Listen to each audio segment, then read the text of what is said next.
There's this saying in the debate community that we use a lot, and I've never found a way to say it where it doesn't sound clunky, but it's something to the effect of, you can't use logic to convince somebody to change their mind about an opinion they didn't use logic in the first place to form. The closest you can get is something like, you can't use logic to conquer emotions, or something like that. Today we're going to look at something similar.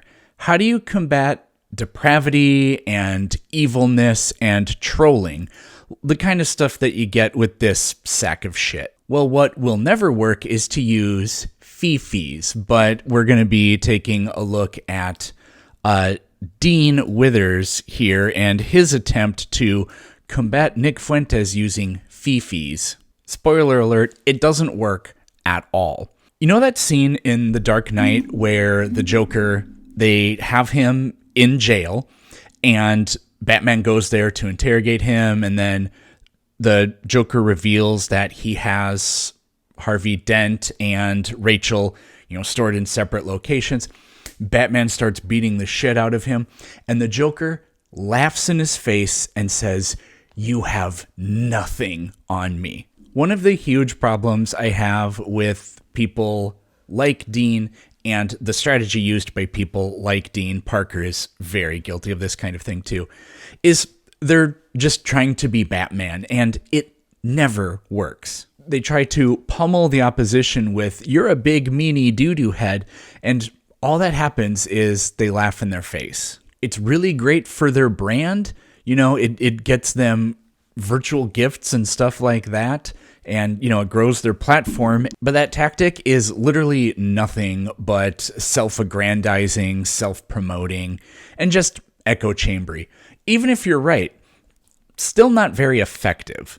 Debating an insecure little crypto Nazi fascist dweeb like Nick Fuentes, that should be the easiest thing in the world, and it really is. But the problem is that Dean and the people that do what Dean does in that style, they're just performers, which is a shame because he's really bright, he's correct on so many things, but it's just so pathetic and ineffective. And a lot of it's actually super toxic and makes people think, whatever that is, like, fuck those people. They don't know what they're talking about, or it's too toxic, and I don't want to be associated with that.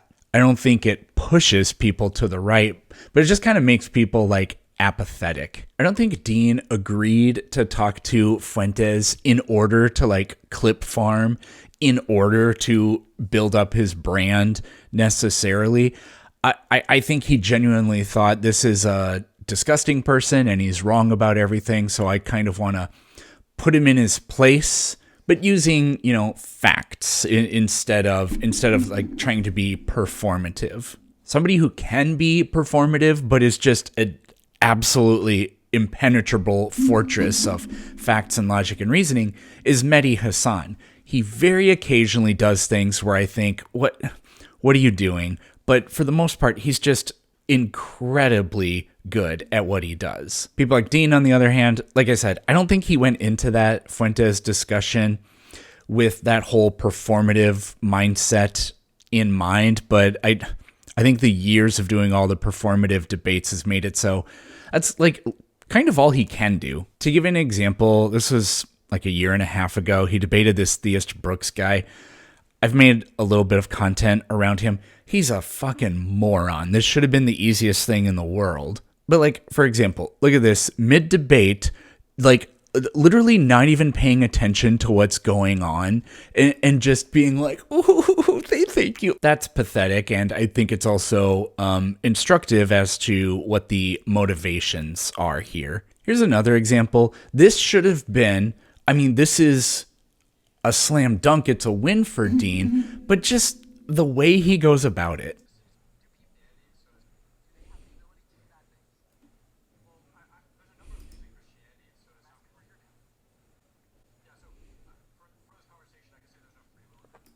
What the fuck? What the fuck was that? He literally spazzed out because he was so proud of how this is going for him.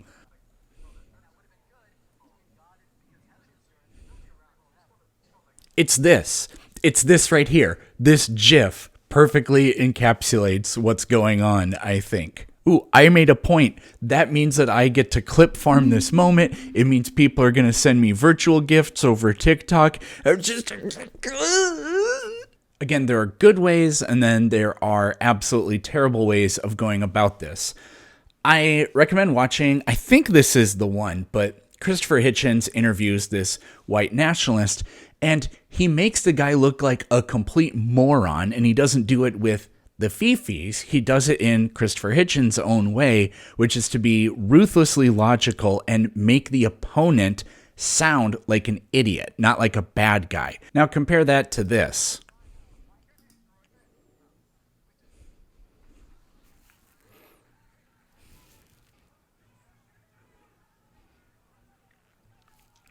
Oh boy.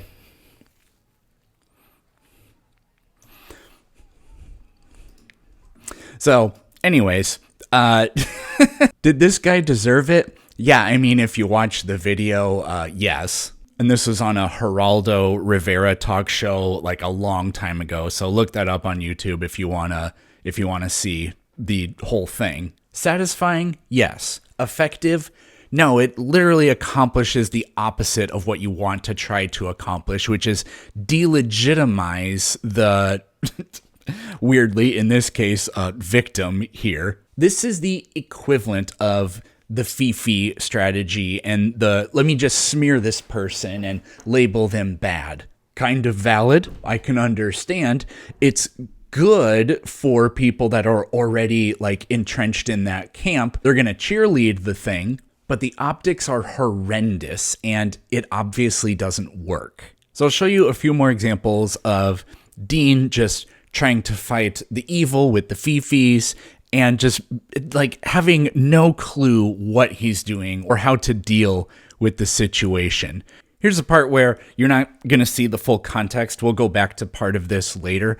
But Dean is actually doing really well. God commands, but the way he acts, to kill babies. But you are not answering my question. This is a damning non-answer. Every single person watching this stream can see that you said if God commanded you to kill a baby today, you said you would do it. Can you affirm that? Can we be serious? Can we be? Every single person here is gonna.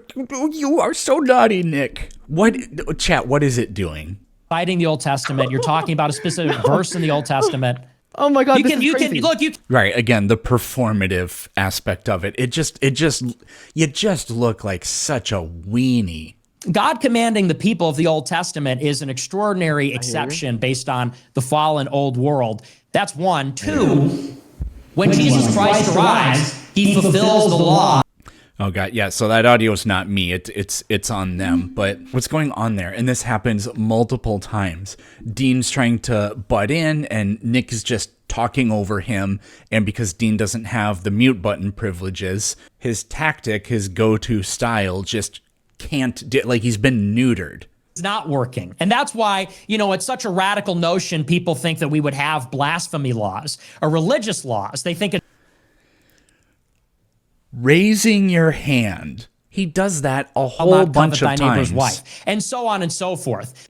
So God obviously does not support killing, raping. Oh, would you kill and rape? Like, what do you think that's gonna do? I think this is just diagnostic of, I have absolutely no power here, and so a lot of my go-to strategies just aren't gonna work. So can it please be my turn to talk? Oh, jeez. Again, an example where Dean does well, but the sugar rush effect takes over so much that it just kind of like blows up his performance. It's that negative aura stuff, like when the Celtics won the championship a couple years ago, and then Jason Tatum said, "We did it!" That nullified their championship. Like the history books will not record that they won because he did that. And that's what this is. Standard, it's wrong. Yeah. But I mean, just saying, you believe in subjectivism, but I'm going to counter that by asking you, is it objectively wrong? That doesn't really achieve anything. I could literally What is your qualification? Was the Holocaust objectively wrong? Of course it was wrong. Of course it was objectively wrong. But you just agreed with me that morality is subject to God. Because morality is God. It's identity, not subjectivity. Wait, God is identical to morality? Yes, God is good. God is the good. Okay, so when I say that like hugging your mom is good, I'm just saying that hugging your mom is God. Yes. Okay. Okay. So can you just say that for me? Like every single time you kiss your wife, that's a really God thing to do. Love is good. An act of love that expresses love is good. God is the good. God is being itself. We are participating in being. Oh, wait. Now we have some more issues here because earlier you told. He's trying to fluster him, but he can't fluster him. And it's as if Dean is flustering himself. It's just so weird. I may have to censor some parts of this because what's going on is Fuentes is denying a certain historical event. So that's kind of like the background to what's going on here. You need to unmute your mic. I love this. You want to tell me another joke? Keep talking. I'm going to go ahead and ask you a question. What do you say, good. all things considered, that the Holocaust is wrong? Yeah. Oh my God. And it absolutely is. You're so fucking spineless. How the fuck can you sit in front of 45,000 people and say that the most well-documented... It's literally that scene from The Dark Knight. Dean is pummeling him and he is laughing in his face. Now, I'm going to give Dean credit. What they're talking about here is the resurrection of Jesus. And what Dean is saying is, you believe in that, but you don't believe the other thing, despite one of them literally being a documented historical event and the other one being some stories in a book. But instead of using his own logic against him, like a Christopher Hitchens would, like a Mehdi Hassan would, instead, he just tries to strangle him. And all he does is laugh in his face. This is probably the absolute worst part of the whole thing. Are you gay? Are you gay, just to establish for the debate? No, I'm straight. Unlike you, Okay. I'm empathetic. I'm able to place myself in other people's shoes and see the... Right. So just literally using it as an opportunity to be like, you bad, but that's not even the worst part. ...world from a perspective and realize... You what's right and empathize, what's you wrong, place even when yourself I'm in not gay gay. people's shoes? Yeah, and I can Do you see how terrible imagine what it people would like be you are. like to be gay? No, I imagine what it would be like to be at the receiving end of your fucking The receiving tyranny. end.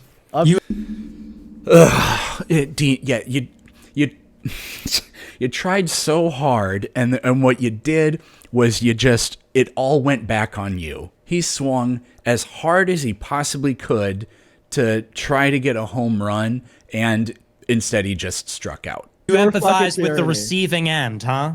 What is that like? Of like the tyranny of you and the other like white Christians that just Oh, come out here and tyranny. say, gay so bad, therefore we're gonna persecute these people. Therefore, If you're we're gonna empathizing write with a gay Bible man, that's are gonna you kill gay? them. Okay, interesting. Do you think about like gay sex? Do you empathize with gay sex at all? Why is it always the Things like homophobic that? straight men that want to talk about gay sex? It's a debate about Yeah, homosexuality. you're talking, but you're getting a little bit too personal, Nick. I have a girlfriend. I'm sorry. Right, so insinuating that Fuentes has that sexual orientation and then attacking him based on it. So literally breaking the rules according to leftism. That's not a strikeout, that's an own goal. He just looks terrible. Now, this raises an interesting question, which is, should anybody ever talk to Fuentes? Well, yeah, I think that people like him should and need to be debated and platformed for that purpose. Now, unironically, it's mostly the young, super progressive people and older, super progressive people. They're the ones that say, no, absolutely under no circumstances ever platform these people because they think that legitimizes their opinion or whatever. The extremely ironic thing about that is absolutely nobody that is one of Dean's followers or supporters or whatever has said anything or done anything other than give him glowing praise and gooning over him for absolutely destroying Fuentes. So no, never platform these people except when it's the guy online that I worship does it. Then it's like, ooh, yes. Now I'm going to talk about times where Dean did extremely well. One of the best moments we already kind of touched on, which was they're discussing, I don't know why, but like whether or not Christianity is true or whatever. Dean asked Nick something like, why do you believe in Christianity? And Nick's answer was the Shroud of Turin, which is just unthinkably stupid. But then what Dean does is, and this was absolutely brilliant, actually, he went back to the fact that Nick denies that the Holocaust happened, and says, that's incredibly well documented, and you deny it, and you'll believe in stories of literal magic because a cloth somewhere one time was found. Great. Now, like, if you watch that moment rhetorically, Dean doesn't look all that great. He hit the ball really far, but it just kind of went foul. Here's another great moment for Dean. The subject they're on is homosexuality bad? And Nick's essential argument is it's icky, therefore it's wrong. Things that are disgusting are probably wrong. Okay, your argument, it's disgusting, therefore it's wrong. Hey, Nick, got a question. Is shitting disgusting? No. Shitting is wrong. Good point. Yeah, it basically gets a concession from him on this. So, perfectly well done. I probably would have never thought about that. Yeah, pooping is really gross, but it's a natural thing. That's perfect. I probably would have never thought of a better example than that. Here's another example of where Dean did absolutely fine. So the topic is Christian nationalism good? And then, Nick is deriving what he thinks is morally good from God. And Dean is using the best counterexample. What if God told you to do something horrendous? And in the specific example they're using, it's like kill and or rape a baby. If God said that. Then I think that's the question that we need to ask. Then we would have to do it. Wait, really? If God told you to rape and kill a baby, would you do it? Well, God would never do that because God is good and those things are evil. Okay, so raping and killing is evil. So when he commanded people to you kill the said babies in raping Malachi babies. in 1 Samuel 15:3, that was evil? God is telling us to rape and kill babies right now? So specifically about killing, in 1 Samuel 15:3, he did command Saul and his men to kill the Amalekite babies. Rape babies? He told them to rape babies? No, to kill babies. Well, yeah, then if I were one of those guys, I would have done it, but not rape them. Okay, so if God commanded you to kill a baby today, would you do it? Yes. Okay, so At least he's being honest. why would you kill a baby, but you wouldn't rape a baby? Because that would be cruel or something. Wait, is killing... So, like, he clearly does not have an actual principled stance on this. Clearly, even according to Nick, he doesn't derive his morality from God because Nick is telling us what God would or wouldn't do, not that it comes from God. I'm all aboard the killing thing, but the other thing, ew, I'm not going to do that because it's like wrong or gross or something. Made him look like a complete dumbass. But then in typical Dean fashion, it kind of devolves. So this is like a minute later. They're still talking about the same thing. In 1 Samuel 15:3, God commands Saul and his men to kill babies. But you are not answering my question. This is a damning non-answer. Every single person watching the stream can see that you said if God commanded you to kill He actually said this is a damning non-answer. Oh, jeez. a baby today, you said you would do it. Can you affirm that? Can we be serious? Can we be serious for a second? We are being dead serious. Can you affirm the fact that you said if God told you to kill a baby, you do it? Can we be serious? Can we grow up? Why won't you answer my question? Well, because we're talking about the Old Testament, are we not? So, like, there's a lot going on, but what Dean's kind of trying to do here is, like, the literal finger pointing is trying to be like, you are doing the bad thing, Mr. Fuentes. But he completely ate it up. And again, you mean the bad guy looked bad?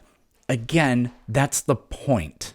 I don't know if any of you remember when Marilyn Manson was popular, but he would go on talk shows and there would be interviews and people would be like, well, I don't really like your style and the way you look and the things you say. And he just sat there and was like, yeah, no shit. That's the point. That's why people like me.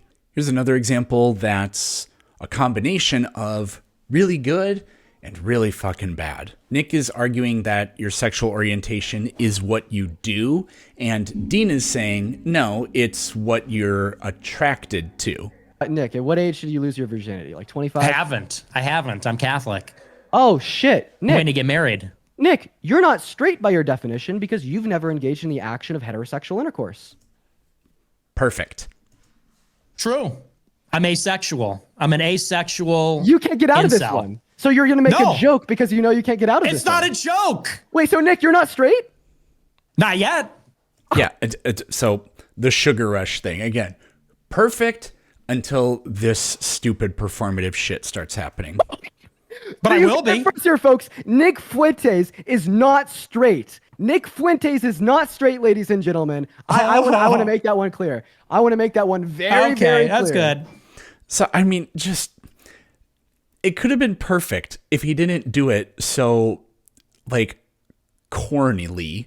So, Nick, you do realize that according to your own standards, you're not even a straight person? And then Nick has to tell on himself. People like him, they're deeply insecure. I don't think you can end up a person like that without being deeply insecure, but not about their beliefs. Like, nobody actually believes that they're a bad guy unless it's like a persona that they use to like grift and clout. Nobody actually believes that what they believe is false. So you can't just tell them you are wrong. That doesn't work for, I mean, it could work on some people that don't like do whatever this is for a living. You need to get them to admit that they have a complete shortcoming or a contradiction in what they believe in. That's what they're going to be very insecure about, and to a certain extent, their intelligence too. But don't use the Fifi's argument. It will never work. Thanks for watching, and you'll see me tomorrow.